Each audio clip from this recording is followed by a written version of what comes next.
Okay, recording and transcription are now active and live. So I am going to go ahead and get started. Once again, good afternoon, everyone. This is session number 6 of the program year 2024 LIHEAP training. And today we will be reviewing budget and award management, claims, and transmittals. So the purpose of this training is to provide information guidance on budget management, the subgrantee agreement process, transmittal process, and fiscal monitoring. So we will be looking at budget and line items overview, agreements, amendments, modifications, additional funding requests, the transmittal process, and fiscal monitoring and controls. So let's start just by talking about the budget. LSPs do have 7 line items to which they can budget their awards. These line items are administrative expenses, outreach and eligibility determination, assurance 16, regular benefits, crisis benefits, emergency repair and replacement, and emergency services. So the administrative expenses line item is used to cover overall administration and operation of the program. Administrative expenses can include, but are not necessarily limited to, EAP administrative functions, including program planning, staff training, reporting, and any allocated costs such as rent, utilities, maintenance, and general supplies. EAP service delivery functions, including fiscal, executive, supervisory, management, and support operations, and that may include agency salary allocations. And any expense that is otherwise eligible to be paid using outreach and eligibility determination. Um, so the caveat there is anything that is eligible for outreach and eligibility determination could also fit under the umbrella of admin, but it does not necessarily work the other way around. LSPs may budget up to 7.5% of their total expenditures to administrative expenses. Administrative expenses may not be supplemented with any other federal funds. And the kind of key point here is that the 7.5% maximum is based on your total expenditures and not upon your total award amount. And therefore, you may need to pay back a portion of those administrative expenses if you end up maxing out that line and claiming it all, but then underspend on the overall budget. So it is important that EAP supervisory staff and agency fiscal staff are regularly communicating and checking in with each other to ensure that obligations are more or less in line with those administrative claims. Next, we have outreach and eligibility determination. Outreach and eligibility determination is a benefit line that allows for payment of program costs without draining an agency's administrative cost allowance. Allowable outreach and eligibility determination expenses are defined as costs that are specific to delivery of EAP and do not otherwise contribute to the overall operations of the agency, nor to any other program within that agency.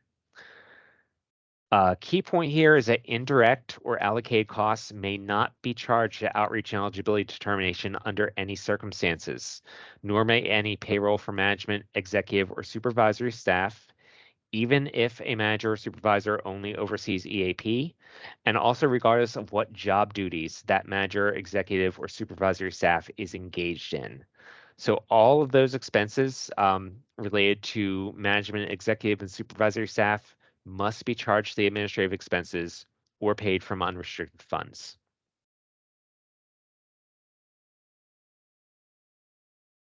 So just to kind of make it very, very clear, we did put in a bullet list here for what may be considered allowable outreach and eligibility determination charges. So that would be salaries or payroll for line level intake staff, as long as they have no supervisory or management responsibilities. Any supplies needed by intake staff in order to determine eligibility, and that will not be used for any other purpose within the agency. Client outreach initiatives, as long as those outreach initiatives are focused solely on EAP and not for agency services at large. And technology needs that will only be utilized by EAP staff and will only be used for the purposes of determining eligibility, intake, and outreach.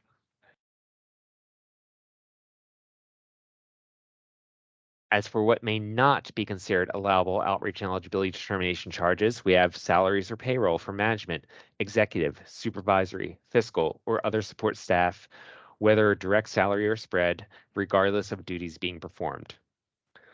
Supplies that will be used by the agency at large or by any other departments outside of EAP.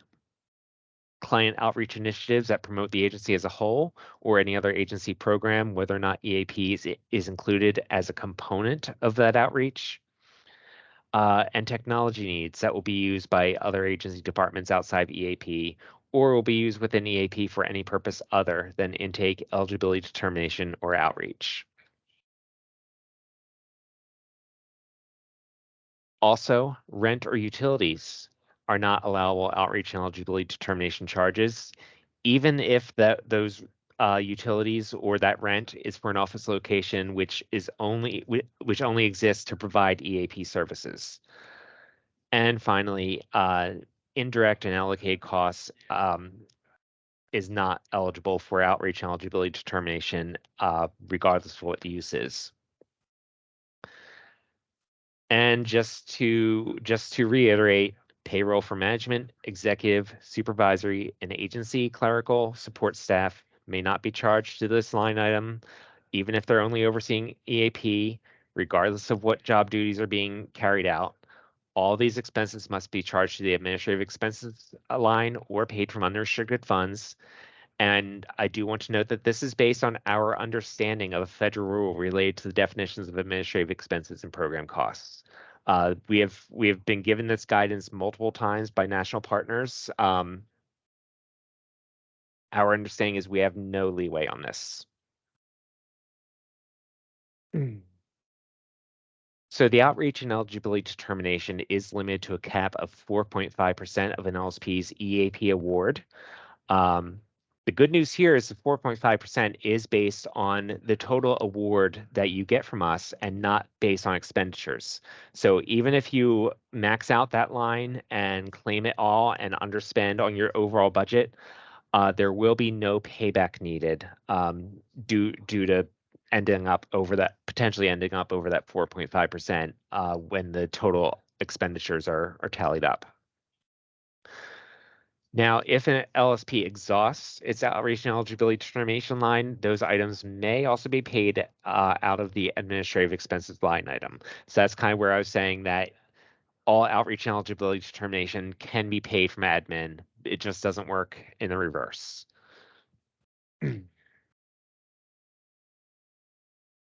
All right. What questions do we have?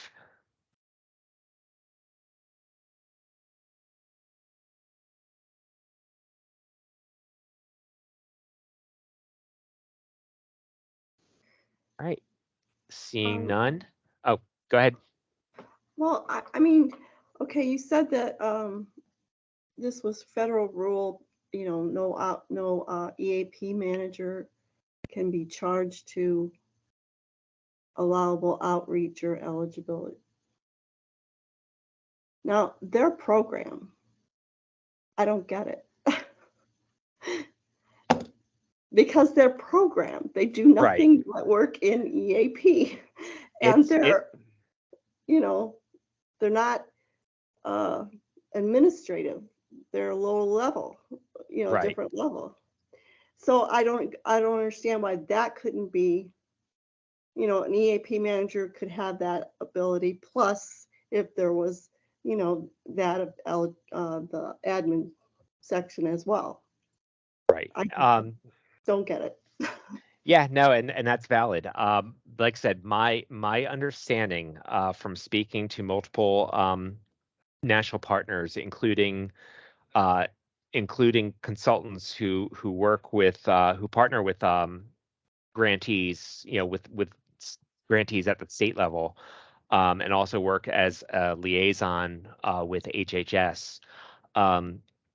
My understanding is that because of the way the budget is administered and the way the reporting is administered, So essentially what we're doing in order to provide this outreach and eligibility line item is we are using a little bit of a loophole that basically allows for what HHS would classify as program expenses using basically programmatic funds instead of administrative funds. And apparently the interpretation of HHS's definition of what falls under program expenses is that it is only the people who are actually determining the actual eligibility and not anyone who's supervising that. So let's HHS's tell our managers, no, they can't manage our program anymore. We can't, they won't let us. I don't get it. I mean it's basically just making sure that we're not using not taking away from the benefit funds in order to fund the management of the program. My understanding is HHS's definition looks at management as an admin function. Yeah, well, I don't, if they're running a particular program, I don't see it. I mean, I could see if they're like overseeing several. Now that's more of an admin, right. But when they're just, running a program, that says program to me, but I'm, we'll abide with what you say, but it's just, to me, it's a definition I don't agree with. I just don't think. Yeah. And I totally get where you're coming from, Linda. I really do. This is something where, like I said, my understanding is we have no leeway on this one. Yeah, I'm hearing that, but and I forget when you started in this position, but if you remember, like actually, like we for a while, IHCDA actually did have program expenses as a line item, and because of an HHS finding, they actually completely took away, and so you guys were having to only function on admin. So we're trying to give it move it back that way and give you guys more fiscal flexibility there. We just need to be careful, I think, of going back to where it was. So. Yeah, I mean, I've been here 17 years almost, and it's like I've, it's like we have the line items from last year changed to the line items of this year, and they're just, there's always these definitions of line items popping up that change, how we're gonna expense line item, but sure. I just kind of, when I look at a eligibility outreach, or you're in taking a running of a program, to me, a manager has to be over that program. Yeah. I that's my opinion, but I guess it doesn't count, right? Well, I hear you. Okay. All right. Cool. Does anyone else have any questions? All right. I am going to move forward. So next, Assurance 16. So Assurance 16 does refer to the optional 16th assurance of the federal LIHEAP statute. This assurance allows grantees to set aside a maximum of 5% of their award to engage in services and activities that are designed to reduce clients' household energy needs and thereby reduce the need for energy assistance. In Indiana, authorized Assurance 16 activities can include energy education programs, direct case management services aimed at increasing self-sufficiency, and referral and advocacy activities that will reasonably be expected to contribute toward reducing household energy need and enabling energy security. So allowable assurance activities and charges can include needs assessment counseling, energy education workshops, family development casework, assisting client households in negotiating payment agreements, providing kits that supply eligible households with supplies that help reduce energy usage, such as LED light bulbs, faucet aerators, etc. Some unallowable expenses for charging against Assurance 16 include any paid time off for staff, allocated salary spreads, eligibility determination or client outreach, any executive salaries, any client outreach, any payment of rent or utilities, any services provided to unqualified households. So that is something to keep in mind if you're providing kits. Best practice really would be to ensure before you provide that kit that household does meet the qualification guidelines, because it is an unallowable cost to provide any services to any unqualified households, even for Assurance 16. So LSPs may budget up to 5% of their total awards to Assurance 16 activities. And I'm sorry, I actually copied the wrong slide here. This slide is incorrect. I will correct it before it goes out, because the Assurance 16 is within the LIHEAP statute, is much like the admin. It is actually tied to expenditures. I completely copied the wrong slide here and pasted in the information incorrectly. I apologize for that. So you may budget up to 5% of your total award to Assurance 16. However, it is based on expenditures. Oh, yeah, sorry. Yeah, it is based on expenditures on initial awards. And LSPs may need to pay back a portion if they max out their Assurance 16 line but underspend on the overall budget. It has been a long week, guys. So it is important that EAP supervisory staff and agency fiscal staff are regularly communicating and checking in to ensure that obligations are more or less in line with administrative claims. So when claiming Assurance 16, LSPs do have two primary options. The first option is to claim exact costs incurred, including materials and staff time spent engaged in those Assurance 16 allowable activities. So this method would require some more diligent documentation on your end and may come under more scrutiny by claims staff or monitors. It is vital, if using this option, that you do record exactly what activities staff were engaged in, how much time they spent engaged in those specific activities, and that documentation is available. And once again, only materials and services that are provided to or on behalf of applicants who actually qualify for LIHEAP services may be claimed. So that also goes for energy education workshops. You need to be sure that everyone who's attending that, everyone who you claim the funds for, who attends that workshop, is actually from a qualified eligible household. The second option for claiming Assurance 16 is to claim $25 per LIHEAP approved household that receives Assurance 16 services. This method would obviously require less documentation. You would simply need to provide a list of approved households that received Assurance 16 allowable services.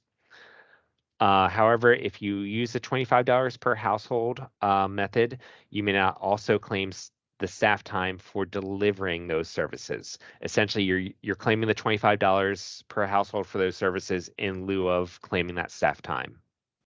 And services provided to households that do not qualify for LIHEAP may not be claimed under Assurance 16, no matter which method is being used.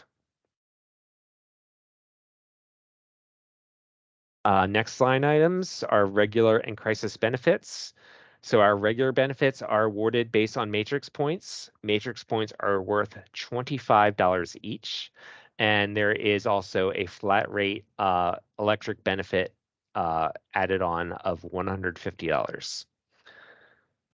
Crisis benefits are going to be variable in amount, and they are based on the exact amount needed for restoration or disconnection prevention, up to a maximum of $500 per utility or $1,000 per household. All LSPs are federally required to allocate at least 8% of the total award amount to crisis benefits through March 15th.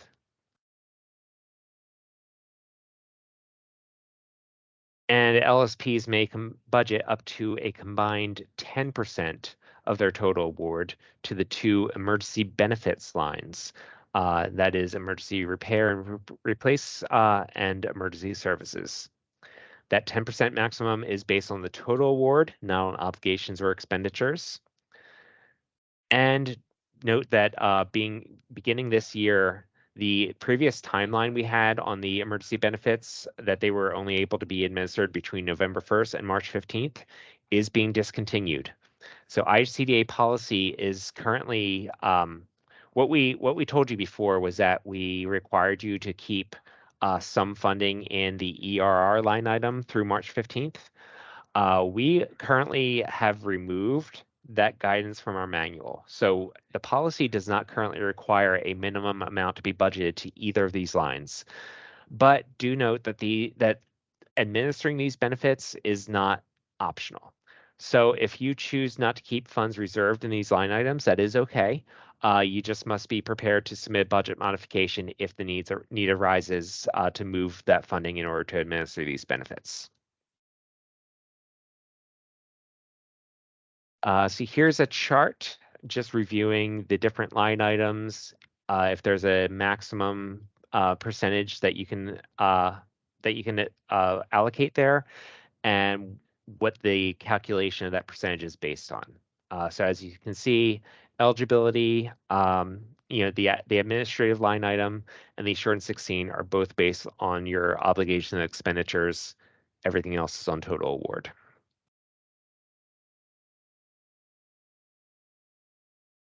Right, and amendments. So when IHCDA receives funding from HHS, it will put funding through the allocation table and issue amendments to all active LSP subawards.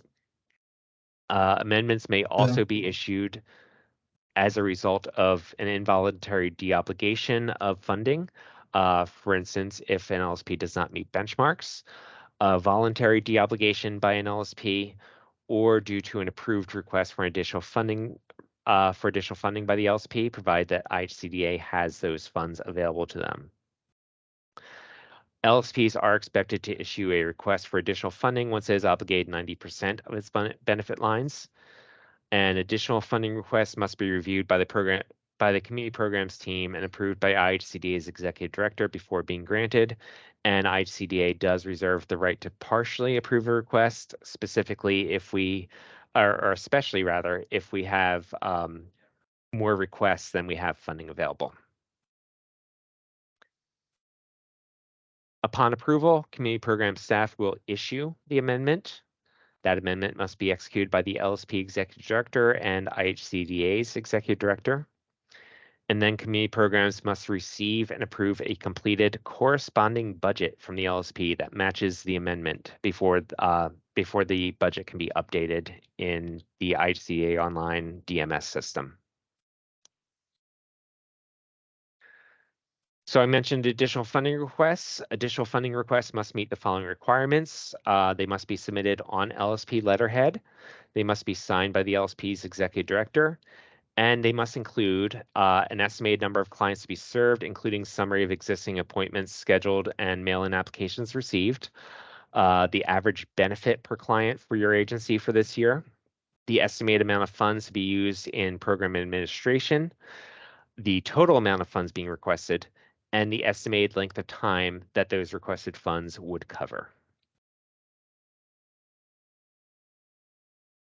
Now, budget modifications are different from funding requests. They may be submitted at any time without corresponding amendment. Budget modifications must be signed by the LSP EAP manager or designee. Authorized designee lists should be submitted to IHCDA if you are going to be using designees to submit to sign and submit budget modifications. And prior to executing budget modifications, community program staff will review the requests and ensure that all line items meet the applicable requirements with regard to minimum or maximum amounts of allocation. If a budget modification is not signed or does not meet policy requirements for any given line item, the budget modification will not be approved and program staff will request a new modification. Obviously, we will explain what the issue was with it so that that can be corrected. So some best practice suggestions for budget management is to monitor your obligations regularly, and especially consider monitoring them daily once you get close to 75% obligation on your benefit lines. Be proactive in thinking about requesting additional funds. Remember that takes some time to run these requests through leadership and to draft and generate amendments. Also, as I think several agencies saw this year, the the release of funds from HHS has gotten much more unpredictable, especially since the pandemic. And so, we definitely found ourselves in a spot this year where we were actually out of funding. We knew we had additional funding coming. We knew that we had that extra 10%, and it was just a waiting game. And unfortunately, some agencies ended up in a rough spot while we were in that holding pattern. Um, we are working on kind of rethinking how we do the agreements and trying to instead of clawing all of the funding back and kind of figuring out the carryover and then putting it back out to you, we're trying to maybe change the time frame of how we do agreements in order to avoid that beginning of the year crunch. And so I hope to have more information on that very shortly for you. But I want to assure everyone that's something that we are exploring and trying to find a solution for this year, not next year. Our hope is that by September 30th, we have something in place where you will wake up on October 1st and you will still have funding. You're not going to be waiting for us to get funds from HHS in November. Next, consider how you might maximize your ability to completely obligate the funding. For instance, because we talked about the fact that regular benefits are based on the matrix points, and the matrix points are worth $25 each, regular benefits should always be in multiples of $25. Therefore, if you have allocated $750,002.49 to your regular benefit lines, then you will find yourself in a scenario where you will never be able to spend that down completely, and you're always going to have $2.49 on the table. After allocating your other lines, if you find that you have an odd number in your regular benefits, we would really, really strongly recommend that you round that down to a multiple of $25 and just put that excess into your crisis benefits. That's not obviously it's not a guarantee that you're still going to completely spend down that crisis benefits line. But we would much rather see we really much rather see that regular benefits line set up in a way that makes logical sense with the way regular benefits are calculated. Always round down. To be sure that you're always staying within the required caps and to avoid any ambiguity, it is recommended that you always round down rather than round up on line items such as administrative expenses, assurance 16, and outreach and eligibility determination, if the full allowable percentage does not work out to a clean, non-fractional dollar or cent amount. And take a look at your LSP's track record on obligations. So take a hard look at your LSP's history the past few years with regard to how closely you've been able to spend your entire obligation. And if you find that you have consistently not expended your entire award, you might want to consider taking that into account when you're determining your administrative expenses and Assurance 16 allocations. Remember that those line items are based on total expenditures rather than on your award. And if you underspend your award, but max out and completely claim those lines, you would need to pay back a portion. Next best practice suggestion, submit claims regularly. Submitting grantee payment claims, admin, outreach and eligibility determination, A16, as well as reimbursement claims for ERR and for biofuel payments made by the agency is a good way to keep your cash flow regular. And remember that monthly submission of admin claims is actually required in the subgrantee agreement. And agencies should be submitting other claims such as the outreach and eligibility, A16, and ER reimbursement at the time of submitting the administrative claims. And try to cultivate a culture of proactive communication between program and fiscal teams. Be sure that the fiscal team has access to the EAP policies and procedures manuals and that they understand the requirements. Compare obligation percentages for admin expenses to overall obligations. Make sure that fiscal team and EAP management team are aware of trends with regard to applications and obligations. And definitely let us know if future trainings with a finer focus on fiscal issues would be helpful. Especially we're really I think building up a lot of good expertise on our team on our end with some of the recent hires that we've had, and I would be happy to kind of engage some of those people in developing more kind of trainings that go a little bit further into the weeds and just have a finer focus on things that might be a little bit outside of my specific skill set. And finally, we do want to hear from you. We would love to be able to share other best practices that we might not have thought of. So if you have any best practices or any feedback that you want to submit, you can send that correspondence to lihep@ihcda.in.gov.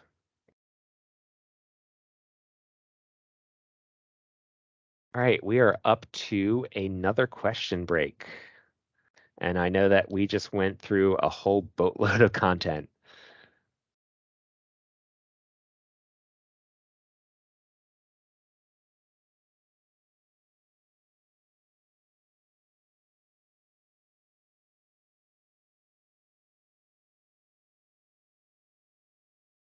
Do we have any other questions?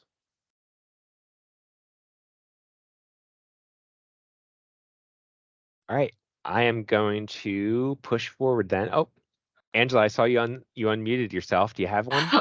I did. So when we Okay. were talking about billing assurance 16, it's the $25 per, or we can do the staff hours and that sort of stuff. In the $25 per, is there still a opportunity to pull in like postage and any sort of money for kids, or is that to come out of the $25 per?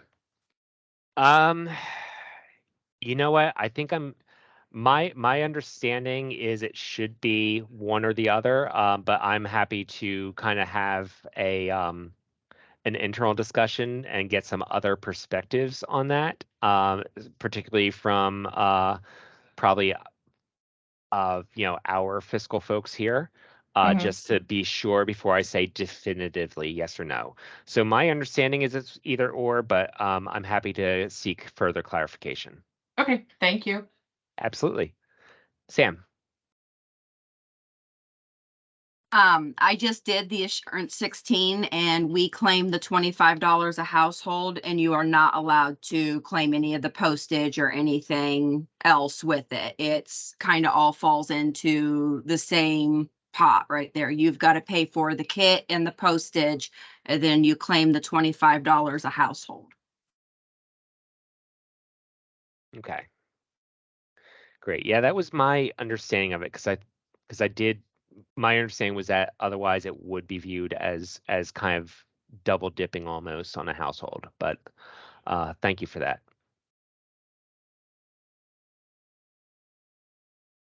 All right.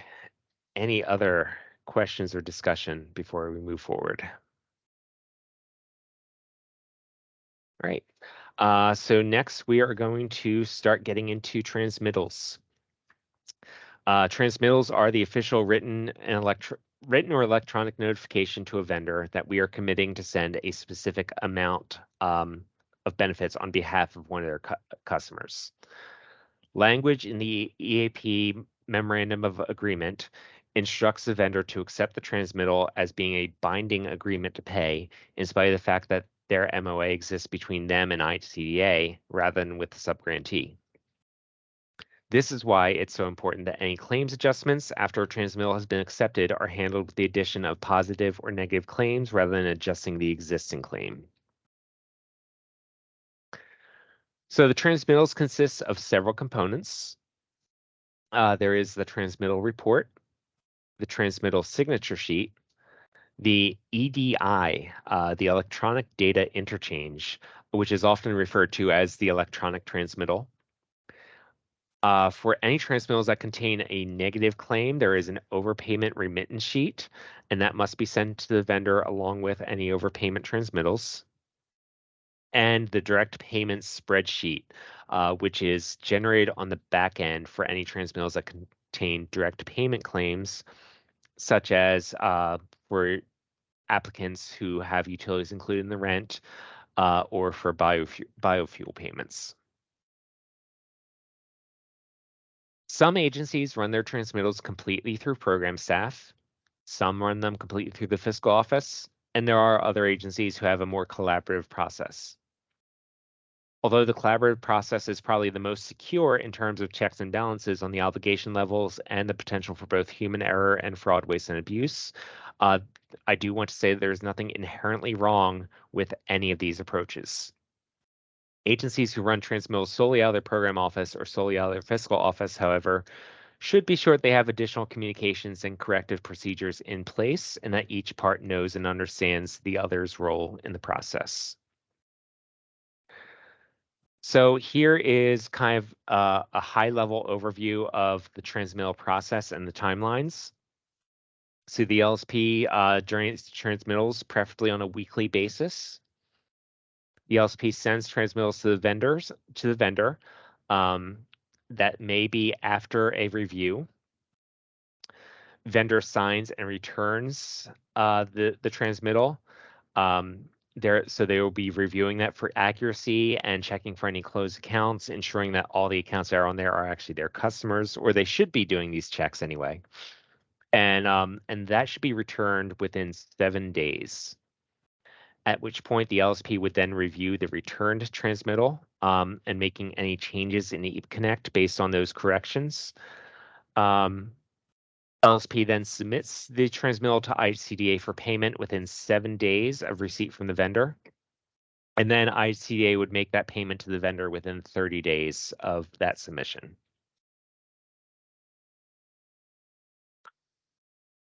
So at least every other week, but preferably weekly at a minimum, open claims in EAP Connect will be pulled into a transmittal.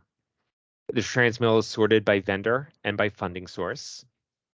So each transmittal is going to consist of a list of accounts, information about each account, benefit amount being pledged for each account, a total number of pledges on the transmittal, an aggregate total of the pledge funding, and identifying information for the vendor and the agency, a transmittal number, and a batch number. So the transmittal number is going to be a 12-digit number. Right now, they all begin with 150000, and they are generated sequentially based on the number of transmittals that are created network-wide. The batch number is based on transmittal generated by any given LSP, and that batch number really is going to vary by subgrantee. So when you're trying to talk with outside parties about transmittals, just be aware that batch numbers generally are going to be more useful for internal LSP use. If you try to talk to us at ICDA about batch number, we have 20 different sets of batch numbers. So just talking to us about batch numbers is going to be fairly difficult for us to actually have a use for. While transmittal numbers are useful for communication with ICDA and with vendors. There might be some vendors who, if they work only with you, they might find it useful to use batch numbers. But any vendor that has more than one LSP in their territory is probably going to become very difficult to communicate with them using batch numbers as a reference point. So when you send the transmittal to the vendor, some agencies sign off on the transmittal prior to sending it to the vendor, and we'll talk more on the pros and cons of that later, while some agencies send the transmittal off without reviewing, but others review the transmittals before they send it. And that's another one that we'll talk about the pros and cons later in this presentation. Next step is the vendor reviewing and signing the transmittal, which signals acceptance of the transmittal. At this point, the vendor is obligated by terms in the MOA to fully review the claims on the transmittal prior to executing it. The vendor must make any corrections, and they could include if they find any incorrectly entered account numbers or any incorrect billing names, they might change those, or they might flag any inactive or closed accounts to be removed. They should be marking these corrections on the transmittal. I know some vendors will kind of give a separate sheet detailing all of the corrections or changes. As long as they are communicating that to you in some way, that's fine. If any claims are flagged for removal, then the vendor should also adjust the aggregate dollar amount of the transmittal just so that we are on the same page as far as how much money this transmittal is going to represent. Now, for vendors that use EDIs, the process is streamlined because their system will use the EDI to verify the accounts, and representatives only have to manually investigate the ones that are rejected. Now, the vendor may send back the full transmittal report, or they may just send back the signature sheet. However, if they choose to only send back a signature sheet, they still must have a system in place to communicate any corrections, changes, and rejections to the subgrantee.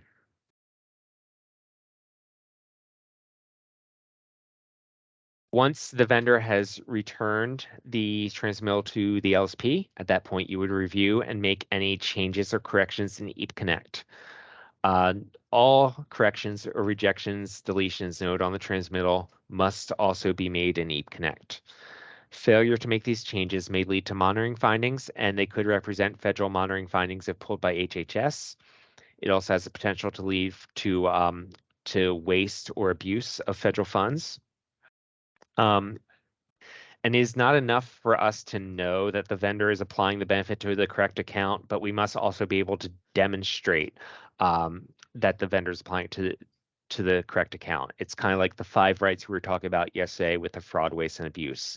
The right amount to the right person. I can't remember the other 3 off the top of my head, but we need to make sure that our documentation matches what's actually happening. Furthermore, failure to remove a rejected claim will result in IHCDA overpaying the vendor, leading to waste of federal funds. These corrections must be made as promptly as possible, but they must be made within 1 calendar week at the latest. And once the corrections are made, the LSP submits the transmittal to IHCDA Fiscal for payment through the EAP Connect interface. And this is due within 7 calendar days of receipt of the accepted and/or corrected transmittal from the vendor, kind of dovetailing with the corrections being made. Upon submission to Fiscal, you will be issued a 7-digit claim receipt number by our DMS system. You can use this claim receipt number to check the status of a claim anytime in IHCDA Online. The claim receipt number is most useful for if you have to communicate with our claims or accounting teams about the status of any particular transmittal. So once you submit that to Fiscal, it then goes through a series of reviews on our end. And so we have 4 internal steps, and those steps are claims review, we have 3 internal steps: claims review, accounting review, and ACH approval. And each step typically takes about a week. So therefore, it will usually take about 3 weeks after you submit that transmittal to IHCDA Fiscal. So around 21 days. And we tell vendors that ideally they should be getting paid around 30 days after they return a transmittal to you signed. So that's why we have that 7-day timeline for you. So if you take the full 7 days and each of our 3 steps takes a full 7 days, we're looking at 28 days. So we're running close to that 30-day promise that we've made. And so that is why the timeframes early on are so important.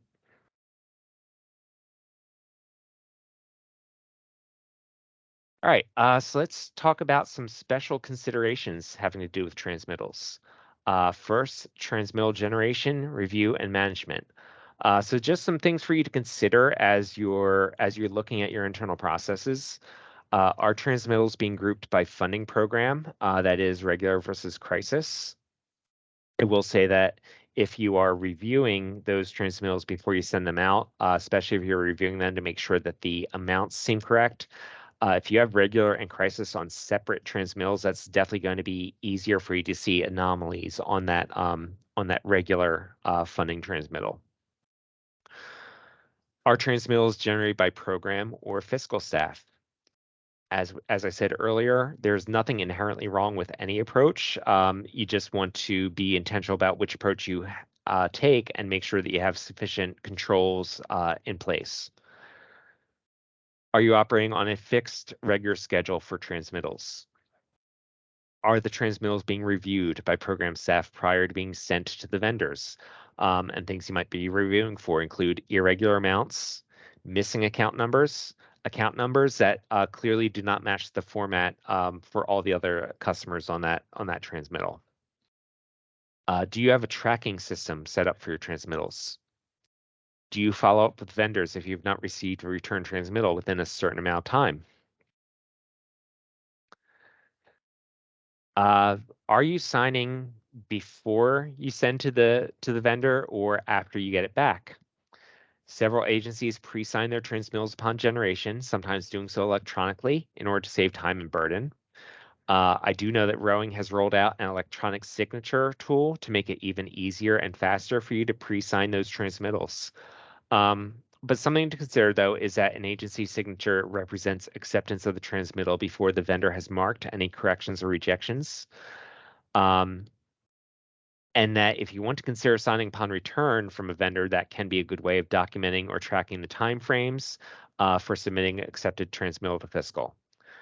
So, kind of the end point here is that there really is no right or wrong. It's up to agencies to have their own processes and to have any necessary contingencies in place for anything that doesn't necessarily go according to plan.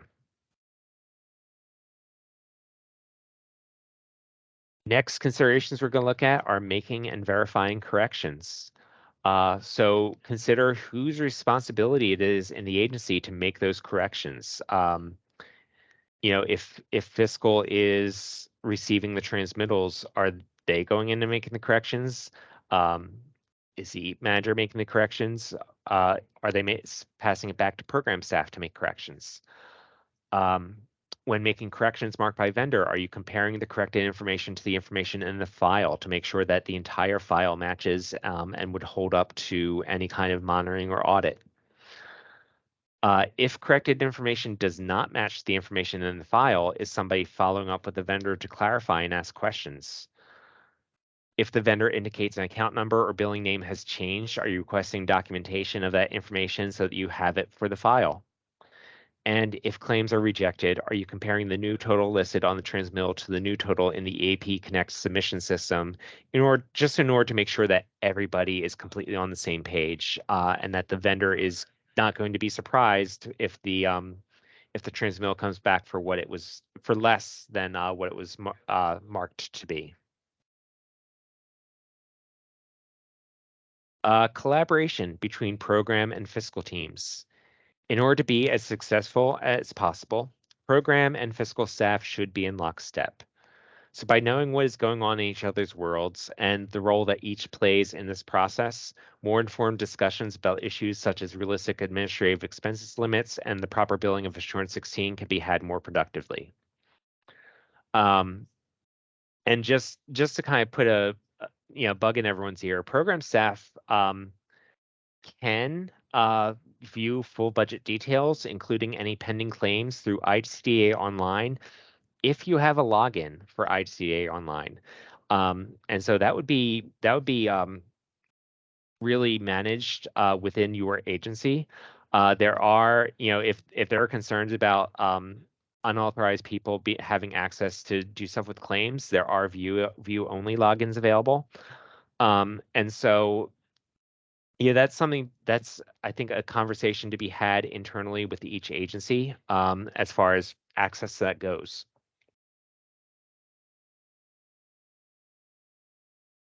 Okay, reimbursement transmittals.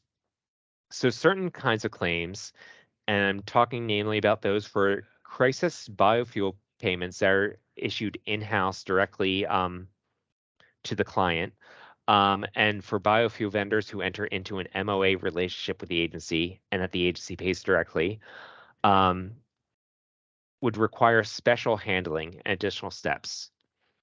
So these claims are handled as regular third-party claims processed through the transmittal system because they are benefits that are going to the client, and we need to be able to track them as benefits. However, since the agency has essentially fronted the value of these benefits, the agency is actually the payee, and they're going to be reimbursed with this payment. So as a check and balance, in order to process these claims correctly and demonstrate to any federal monitors that the benefits did ultimately go to the applicant, not to the agency, we will need some additional documentation on these transmittals. So all claims such as this shall be assigned to the vendor biofuel, insert subgrantee name here, when you're entering them into EAP Connect. This is distinct from the biofuel self-pay, which is where we generate a check and send it to the applicant. So again, just to reiterate, this is specifically if you issue a crisis payment in-house so that they get an immediate delivery, or if you have an MOA and you work on a voucher with a biofuel vendor and you pay them directly and then get reimbursed. So benefit would go on as biofuel, your agency name. Claims are processed through the transmittal system as usual. Depending on who processes and accepts transmittals in the agency, the vendor acceptance signature on the transmittal for record keeping purposes should be either the EAP manager, the fiscal director, or the executive director. The same person should not be signing as both agency representative and vendor representative, just to be able to demonstrate for checks and balances that at least two people have reviewed this.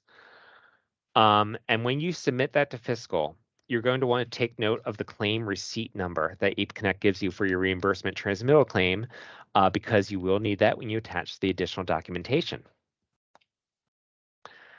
So after submitting the claim for payment through EAP Connect, you're going to go into ITCD Online and find the claim using the claim receipt number, and then upload the appropriate documentation directly to the claim.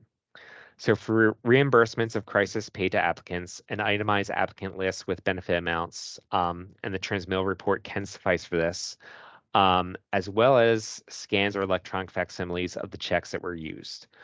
And for reimbursement of voucher payments to a biofuel vendor, an itemized applicant list with benefit amounts. Once again, the transmittal report can suffice for this, as well as scans or electronic facsimiles of the corresponding executed vouchers and scans or electronic facsimiles of payments made to the biofuel vendor.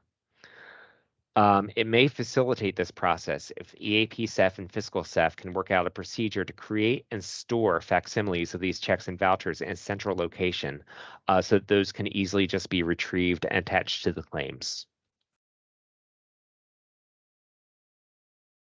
And so this is just going to be a chart that reviews all the timelines that we've talked about. So for claim and transmittal timelines, from beginning to end. So once someone applies, eligibility would be determined in most cases within 55 days. The exception there is for biofuel, bulk commodity heating fuel, in which case it should be within 48 hours of application unless alternate mitigation is confirmed. After the eligibility is determined, claims will be awarded. For most of these application types, it's going to be within either 14 days of that eligibility determination or 55 days from the application, whichever is earlier. So let's say someone with regulated utility non-crisis applies and they are determined to be eligible within 30 days. Those claims would really need to be on the would need to be present in the system on their file within 14 days of that 30-day mark where they were approved. So that would actually be within 44 days from application. And so they all work like that, 14 days, 14 days of eligibility determination unless you hit that 55-day mark first. With the exception of the biofuel bulk commodity heating fuel, in which case you really should be awarding those claims within 48 hours to try to get that deliverable fuel to them as fast as possible. Claims are then transmitted to the vendor within 14 days of those claims being put into the system. Obviously, the exception for that is that indirect energy burden included in the rent where you don't have a vendor to send them to. And then claims being submitted to ICDA fiscal. For most application types, that is going to be within 7 days of you getting an executed transmittal back from the vendor. The exception there is the people with utilities included in rent. And there, the requirement is going to be that the claims are submitted to ICDA fiscal within 60 days of the eligibility being determined.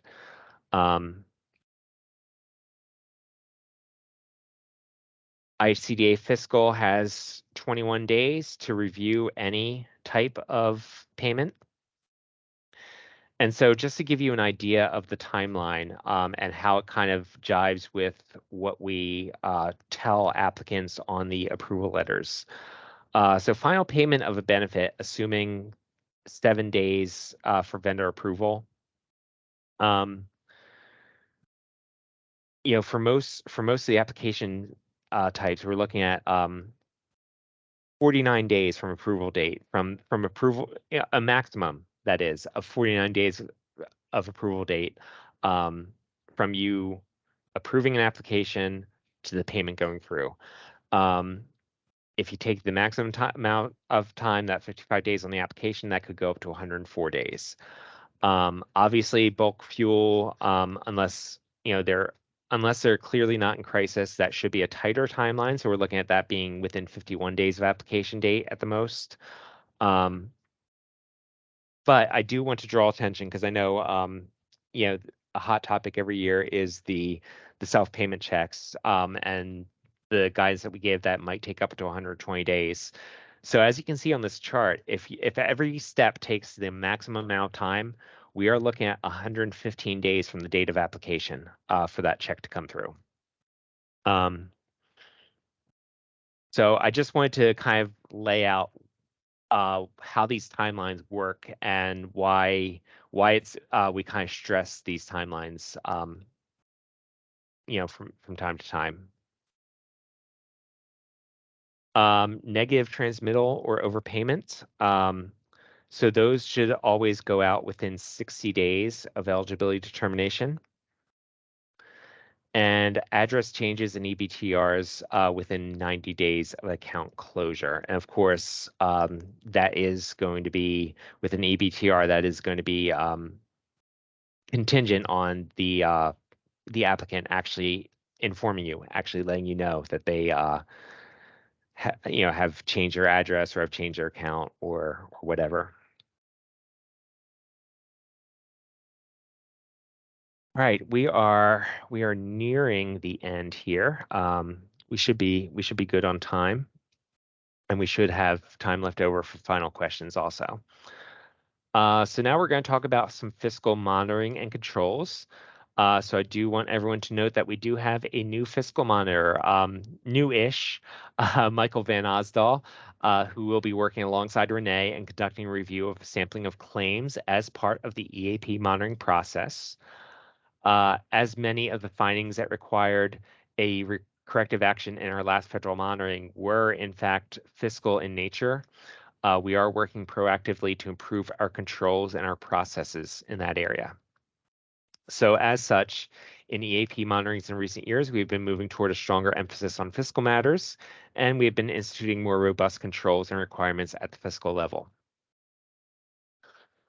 So during the monitoring process, the expectations of fiscal staff in terms of responding to questions and requests for information or documentation, as well as corrective actions, are the same as they are for programmatic staff during Renee's portion of the monitoring.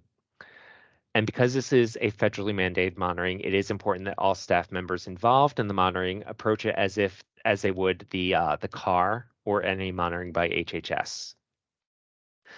And I do want to say that we have 20 subgrantees that we must monitor every year.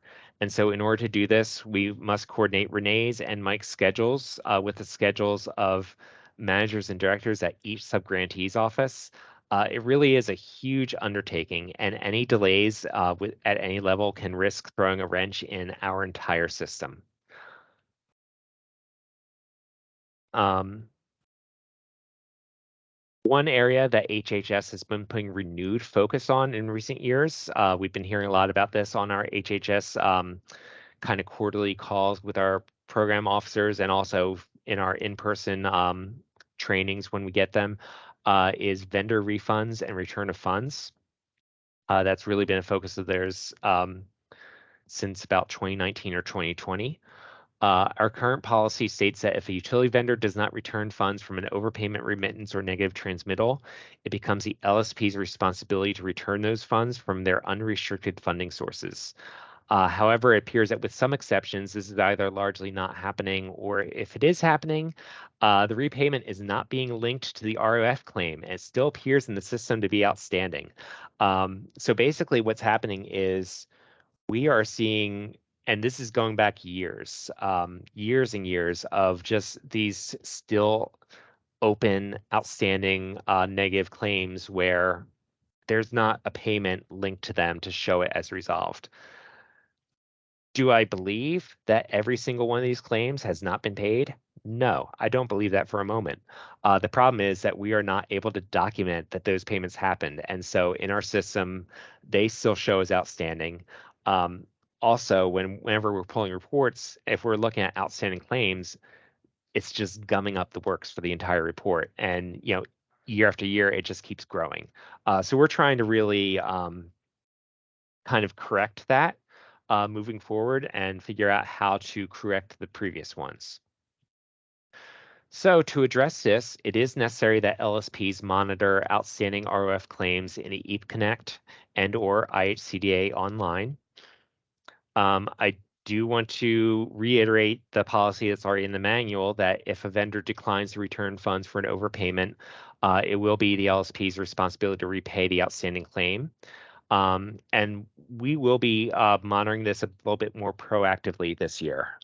We expect this to be kind of a ramp up. We don't expect to go from 0 to 60 on this. So we're going to work with you on this. But I want to be really transparent with everyone that this is something that we're hearing a lot about from our federal partners.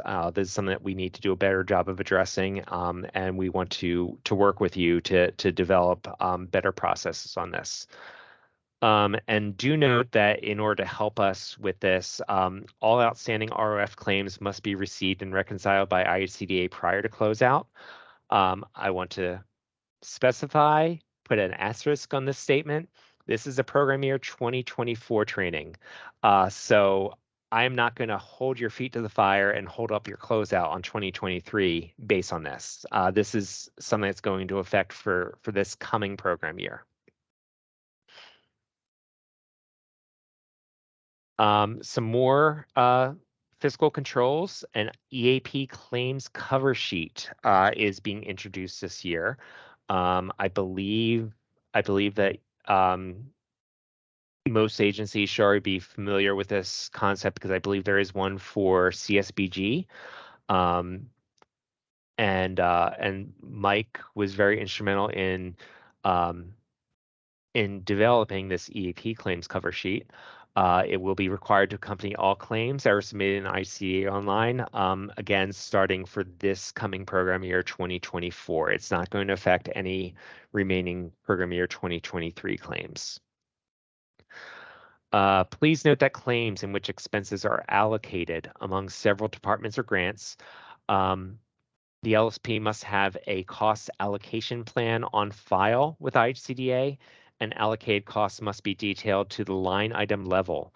For instance, allocated salary, allocated rent, etc., in either the initial general ledger or in a supplementary document.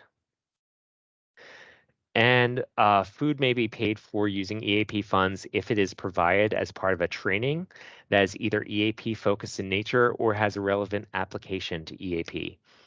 The training purpose or the agenda must be detailed as part of the claim, and if the costs are allocated to several departments, then the guidance above concerning allocating across several departments or grants also applies.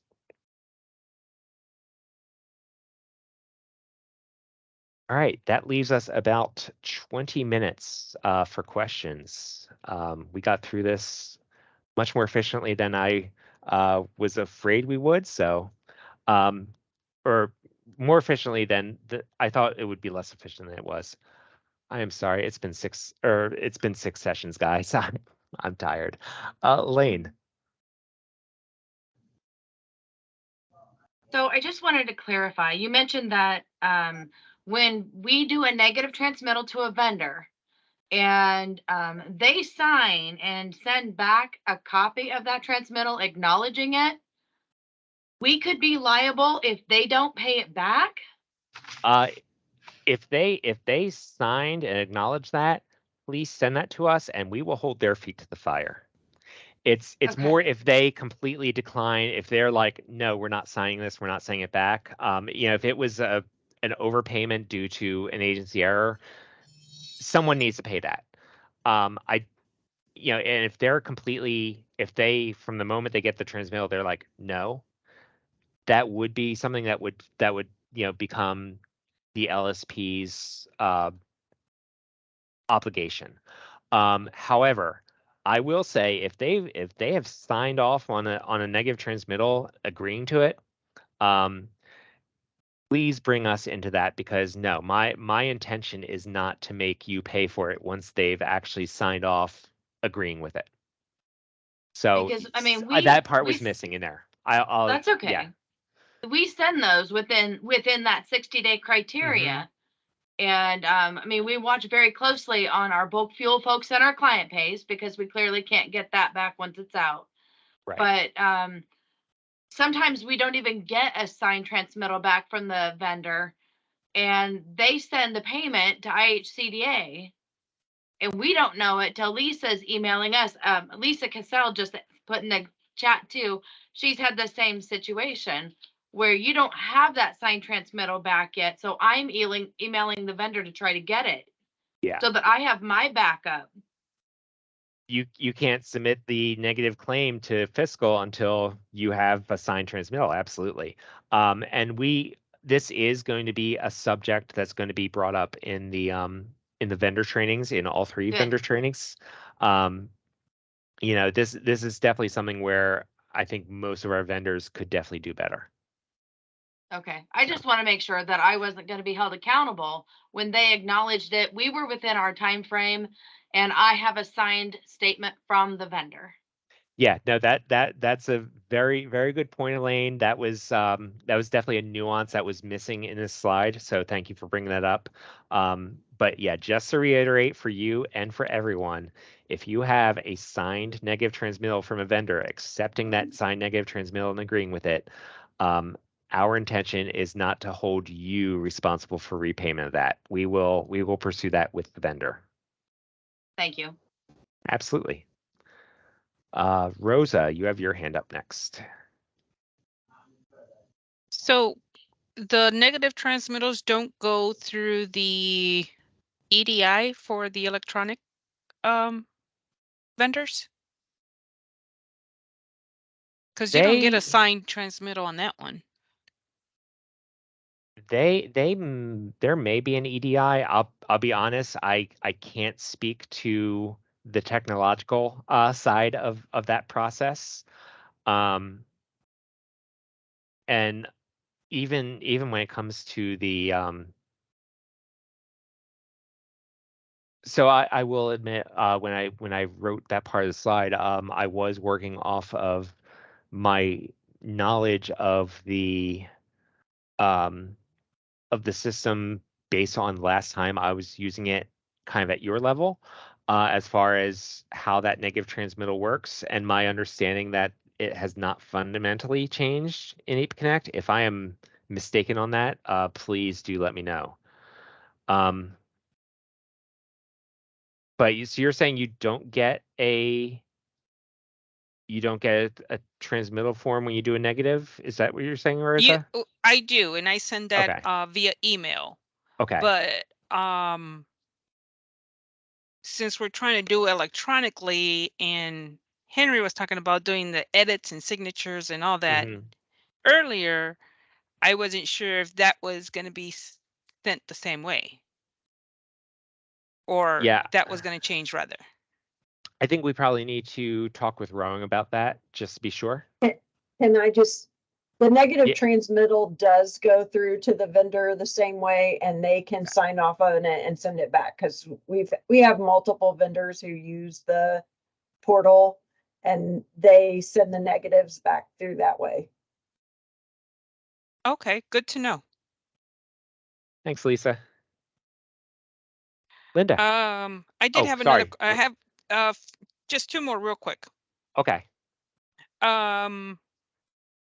You had regular on one of your slides. It said regular versus crisis.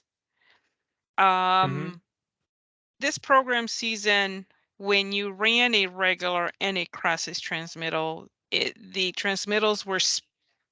regular transmittals were split between electric and gas. So I did have a regular electric transmittal and a regular gas transmittal. Okay. Before CARES, we used to have it combined. Are they going to be combined this year, or are they going to be separated? I don't know the answer to that. Okay. Yeah, that would be a question that we could put forward to Rowing. But I have no insight into the logic of how of the logic of the transmittal generation. Okay. And I had a question. It's on page 41, your last bullet. I don't know Okay. what, I just remember writing that down. I'm going there now. About okay, so making verifying corrections. If claims are rejected, are you comparing the new total listed on the transmittal to the new total in the EAP Connect submission system? When you say claims are rejected, what does that mean? If a vendor rejects claims on the transmittal when they return it, if they say either this account is no longer active and does not get a benefit, or if they say this isn't an address we service and it was mistakenly put to the wrong vendor. So if the vendor actually rejects a claim for whatever reason, that should impact the aggregate total dollar amount of that transmittal. And so best practice would be to make sure you're comparing that in EAP Connect after you make the correction, just to make sure everything is matching up and everyone's on the same page. Okay.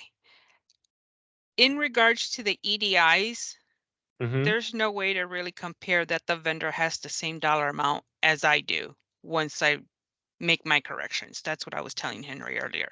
Okay. So they send me back the same dollar amount that I sent them. So if I had to take off $150, that new total will not show until I make that correction. Right. But I wouldn't know that they have that when they sent their errors back to me, we're both adding up. Gotcha.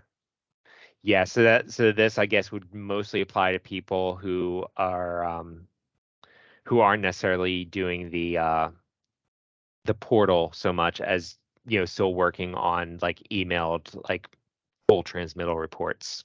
Yes, that works with those. Okay. They're very good with Yeah. those. My only concern is with the ones with the EDIs, just to make sure that we both, the vendor and the LSP, are adding up to the same dollar amount. Yeah, it sounds like there's definitely room for some better documentation and processes in there. Can I just ask a quick question, or just, so Mhm. when the portal, in the portal, when they're sending back what they're requesting be removed, they're marking the ones that they need removed, and once I agree with them, that updates the total for them and me in the portal. So they are seeing that we're agreeing on the same Okay. changes. Okay, I do see where it does the change, but I think my sense is, do they know that this is the right amount? I guess paper versus electronic. Well, I think 'Cause it, that I think we have to just, they've removed those, so they know that we're removing them. And when they get the payment, they're gonna match it up to the documentation that they now have in the system, where the amounts will be the same. So I think part of it's just changing our way of thinking. They okay, do have that documentation to match up to their payment. thank you, Lisa. Thanks for that. All right, Linda. Yeah, mine's not about transmittals. It's Perfect. well, I don't know, but it's not petty either. I mean, it may sound a little bit, but it's not to us. We had a finding towards board, you know, costs for we feed our board, and they were saying that's not allowable, and yet the federal regs site completely says something different. And so we're kind of like, because Donna Bill, you're right, who used to be the over you guys, she sent out a memo that said it was allowable. You know, it's like now there's this fine line between what's allowable and what isn't. And we've been doing it for, several years now. As far as the board's food, it's reasonable. It's not like we're giving them steaks or anything, but the thing is, it's like, our board, they have a right, it's like they make decisions on this agency, and over all the programs, because we give them information over all the programs, and it's, I don't understand, because it's, an expense we should be able to put in within all the programs. Okay. So I don't have the necessary citations that ICDA's current interpretation is based on, but what I can do is I can go back to the team and I can get those citations and what our interpretations of what those citations mean, and get those back to you to better explain that. Yeah, because as far as we've had a discussion, it's like, okay, a few years ago we get this discussion and it's resolved and we're able to put that expense in. And now, all of a sudden it's popping up and saying, you can't do that. But and really, when you get an EAP review, and monitoring, and then they do that, then that's points. I don't like having points against financial. That's just not appropriate. Sure. I don't like it. But, anyways, the thing is I think it's kind of petty, because the board needs to eat, they're here on their lunch hour and they're, giving, their time, free. Yeah. Their volunteer board, and it's just, it's like we've always given them a lunch. But and it was resolved, and now it's not, suddenly it's not, which I don't feel like, I mean, the regs, federal regs have not changed on this issue. I mean, it's, states you can have meetings, retreats, seminars, synopsis, and a workshop event, which program, they're saying we have to do a training. Well, that's just one of the, allowable situations. That's just, within the lines of what they're saying, meeting, seminar, symposium, it's just one. So I disagree with what we've been, Fair enough. cited for. Yeah, and I totally get that. Like I said, I will definitely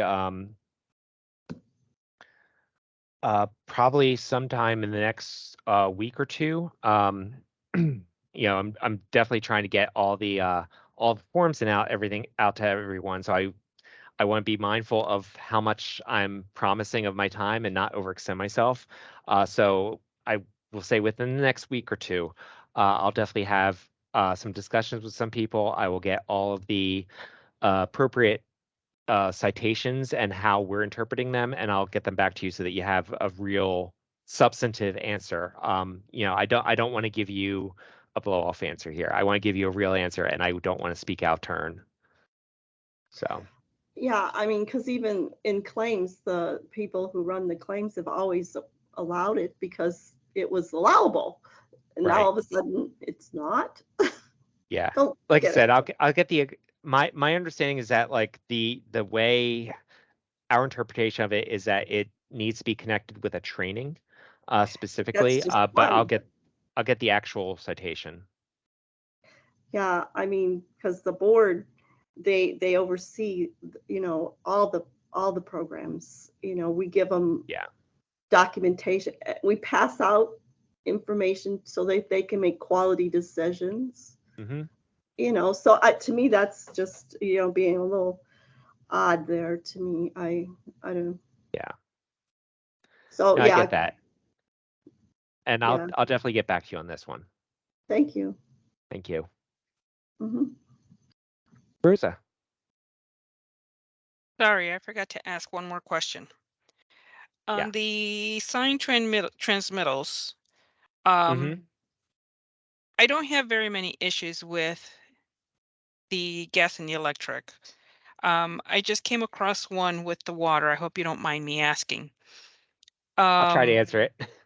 They sent me a transmittal back, not signed, but in the email, they acknowledged the payment for the particular person. Can I just keep the email or do I need to send it back for signature? It is a water transmittal. Leah, I see you're on the call. What are your thoughts? Gonna just spike this one over to you.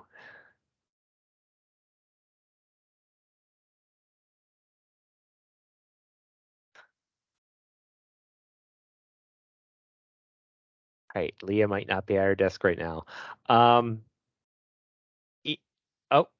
no, Renee? I am. Oh, Leah. What am I? Sorry. So to paraphrase, Rosa has a water transmittal. She sent it to the vendor. The vendor never returned a signed transmittal, and basically, I just emailed her about that. Oh, no, that's another one. Oh, okay. Keep no, going, sorry. I got the transmittal back. It's just not signed. But they acknowledged in the email that they have received and accept the transmittal. Can I just keep the email or do I need to send it back for a signature? I'd say for document purposes, it probably just needs to have the signature if it's, or is it hard to get back in contact with them to just ask? I can just email them back. Okay. And tell them to sign it. But I just wanted to make sure, because they acknowledged it on the email, I would just put the email, attach it to the transmittal. I mean, I don't know if that's okay for EAP, but as far as water, with it being about to be over, I would say all the transmittals are probably signed. If you've done that before with the water ones, that would be interesting. But I would just say if that's the only one you've ever encountered like that, I would just ask them to sign it. Sounds great. Thank you.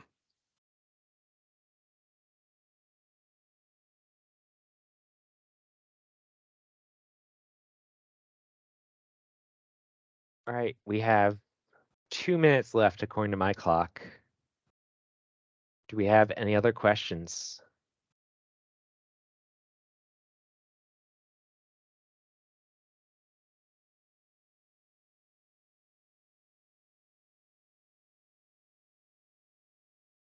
All right, seeing none, this draws to a conclusion our 6th session of EAP training for program year 2024. This does finish our scheduled kind of preseason train the trainer trainings. But as I kind of mentioned a couple times earlier, I am looking to hopefully do some quarterly trainings rather than just kind of drop training completely for a year. So please keep those ideas coming. Feel free to add ideas into your subgrantee plan packet. We will definitely be reviewing those and taking note of any suggestions in there. A lot of great questions and a lot of great engagement over these past few days. So I want to thank everyone for taking a significant portion of 3 days out of their time and sharing it with us. And just to thank you for everything you do. We will be posting these videos. I will let everyone know once they are posted. And please be in touch with any further questions, any concerns, any needs. Oh, Lisa. Well, can I read a question out of the chat that hadn't been answered yet? Because Oh, yes, Dean please. Johns doesn't have mic access. He Okay. says, not sure where to ask this question. In the manual, we are instructed combine files. In eConnect, if we download and upload and delete the individual documents, the document upload timeline is lost. How will we handle this, as well as will eConnect now have the functionality to combine documents? Yeah, that's a that is a good point, Dean. Let me put together some best practice guidance on that, Dean. I don't feel like I am in a place where I can give a good answer off the cuff right now. But if you give me some time, I'll try to get something together next week and send it to you and everybody else. Does that sound reasonable? And I ask that knowing that Dean isn't able to answer. He said yes, and thank Okay. you. Absolutely. Cool. Well, once again, thank you all for your attention, your participation these past several days, and I will talk to everyone later.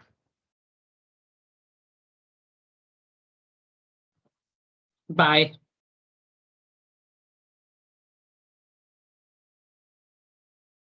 Tom, you got